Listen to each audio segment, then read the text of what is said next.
Welcome to the Centre for Brexit Studies YouTube channel. I'm joined by Centre Director Professor Alex de Ruyter.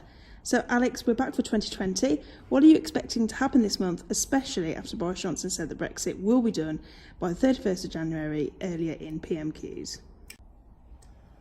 Well, of course, the withdrawal agreement will be approved by Parliament, and I don't see it being overturned in the House of Lords, so we will be leaving the EU by the end of January.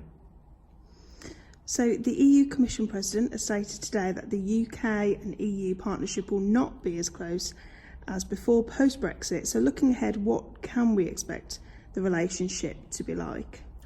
Well, given that the Prime Minister and his entourage have been quite clear in wanting to pursue a looser style free trade arrangement with the EU, it goes without saying that the relationship won't be what it was, because the UK will no longer be a member. The UK government desires to leave the EU's customs union and leave the single market because it makes it quite clear that it wishes to pursue different regulatory standards. The critics thereof say, in other words, lower regulatory standards. But of course, it won't be as simple as that, because in terms of trying to negotiate any kind of new trading agreement with the EU, the UK government will have to abide by so-called certain level playing field provisions. And Ursula von der Leyen, the new Commission chief, has made that quite clear in terms of areas such as labour law, or the environment, or state aid, or consumer rights, and in related areas such as rights for EU fishing fleets. All these things will be on the table, and I think it'll be very difficult for the UK government to secure any kind of trade agreement unless these standards and demands are met. So over to Labour, Keir Starmer has today secured enough support to run as Labour leader with 23 nominations. What makes him the most popular choice so far? Well, I think when you look at the candidates and you look at the people emerging there, Jess Phillips, Lisa Nandy, Rebecca Long-Bailey, and of course Keir Starmer. Starmer certainly was seen as widely credible in his role as Shadow Brexit Secretary. Of course, he had a life prior to politics. He was head of the Crown Prosecution Service, so an eminent lawyer and barrister in his own right, widely seen as someone who can grasp the detail of his brief. And I think that's very important, because in contrast to the Prime Minister, who was widely regarded as not grasping the detail of a brief, or indeed reading briefs that are given to him, I think it's a fair comment, Starmer certainly would be forensic in his ability to try and pursue what he regards as the government's shortfall and deficiencies. So, you take that individual, he's had a career before politics, he's experienced, he's been on top of his brief, knows his stuff.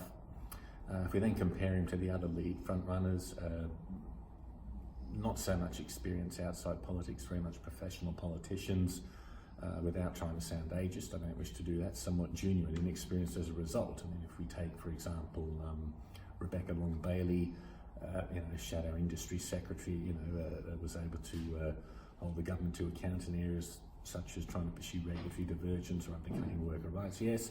But against that, I think she's seen as the continuity candidate for Jeremy Corbyn, who at the moment, of course, is being blamed massively for Labour's loss. And I don't think she wishes to differentiate herself from that.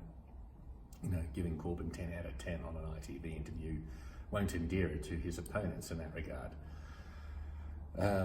Lisa Nandy, I think she's made a passionate and credible case to try and say that we have to respect the views of Labour voters in Leave heartland areas, and of course I think she's the MP for Wigan, and so right in the middle of these sorts of peripheral towns where deindustrialisation of feeling left behind has been pivotal.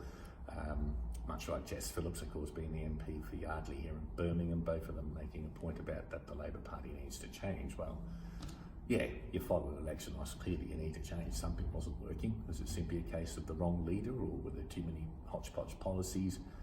Was it ambiguity on Brexit? All of these things could come into it. But coming back to your central question about who's the front runner, I think certainly Starmer is here.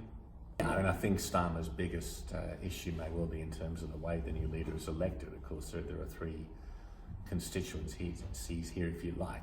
It's one person, one vote. So of course your MPs are just a small grouping out. You've then got the Labour members, but then you've also got the Labour affiliates, the 12 affiliated unions to the Labour Party, whose members will also get a vote. It's a bit vague to see how those votes will fall. But if current forecasts or if current snippets suggest that Starmer is seen to be a popular choice with the membership, then he may well be the front runner. SNP's Ian Blackford stated in PMQs earlier that Parliament needs to allow Scotland to determine its future, so can we expect Indy Ref 2 this year, or will this be a very slow process? I don't expect Indy Ref 2 this year. I mean, Johnson has made clear that he's not going to want to allow a centre one in there, and I think it's the key point. In order for another independence referendum to take place, it would have to have the permission of Westminster. Now, in theory, Johnson could refuse that, and he said he would. In practice, I think politically it would be very difficult for him to do so without precipitating a major constitutional crisis. And I say that because the SNP, of course, on current forecasts is likely to get a majority in the Holyrood elections in 2021, if not an outright majority, at least a working majority like they have now. If they go to the Scottish elections with a manifesto saying we'll hold another independence referendum when they get back into office, then I think they'll have a very powerful case to make to say that they represent the people of Scotland in that regard, and therefore will wish to push one. Either way, I don't see it happening soon. I think if you're talking Indy Ref 2, you're talking 2022, 2023. Thanks for joining us, Alex.